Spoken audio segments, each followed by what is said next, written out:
Nu skal vi til Vejle, hvor man forsøger at komme et stort tabu til livs.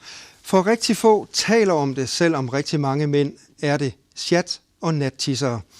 Omkring 100.000 mænd har så store problemer med nat- og sjattetisseri, at det ødelægger deres livsglæde. I Vejle kan mændene gå på kursus i at træne underlivet. Det her ligner måske en forsamlingstilbedelse af Gud. Men i virkeligheden er det 35 modne mænd fra Vejleområdet, der er sammen om at lave knibeøvelser. Man lærer virkelig noget her. Det er godt, det der. En af de mænd er Eigil Justesen. Han har haft 3 blærebetændelser i træk. Mænd må ikke få blærebetændelser. Det er kun kvinderne, der må det. Så du håber på at kunne slippe af med dem? Det håber jeg på, det er overstået. Og når jeg så øver mig, og så træner mit blære også, så går jeg ud fra, at det lykkes. Problemerne er mange blandt mændene her på kurset.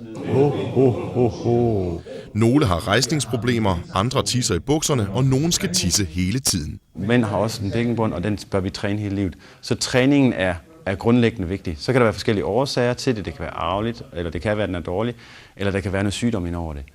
Og det er så det, man kan finde ud af bagefter. Men grundlæggende er træning bare en god idé. Når man skal spænde sig i bækkenbund, det er det samme som at stå holder en prut tilbage. Jo. Det anslås, at omkring 100.000 mænd har problemer med at holde på vandet. Men det kan nogle enkle øvelser hjælpe på. Bare det at kan sove nat igennem er kæmpe livskvalitetsstyrende. Plus at vi har mødt nogen, som ikke kan komme ud og handle tøj selv, som ikke har købt bukser i flere år, fordi de kun kan gå 20 minutter væk fra et toilet. De kan træne, så i hvert fald de kan holde 2-3 timer, så de selv kan ind og prøve deres tøj. Det må være livskvalitet, synes jeg i hvert fald. Men som Eigil Justesen kan selv gøre meget for at komme problemet til livs. Hvis man for eksempel har problemer med vandladning om natten, man skal op for tit. Hvis man der kan holde sin bækkenbundsspænding i en 30-40 sekunder, så giver man signal til blæren, at den skal ikke aflevere. Og så kan man lægge sig om på den anden side og sove videre. Bækkenbundsøvelserne har også den positive bivirkning, at de hjælper på potensen. For Eigil Justesen har kurset været en succes. Nu kan jeg så øve mig hjemme, altså bruge de øvelser der til, og sådan jeg kan håbe på, at jeg får et normalt liv igen. Jo.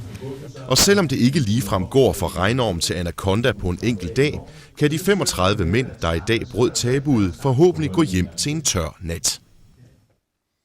Det næste kursus er planlagt til september, men interessen for at komme problemet til livs har vist sig så stor, at Vejle Kommune arbejder på at lave endnu et kursus før efteråret.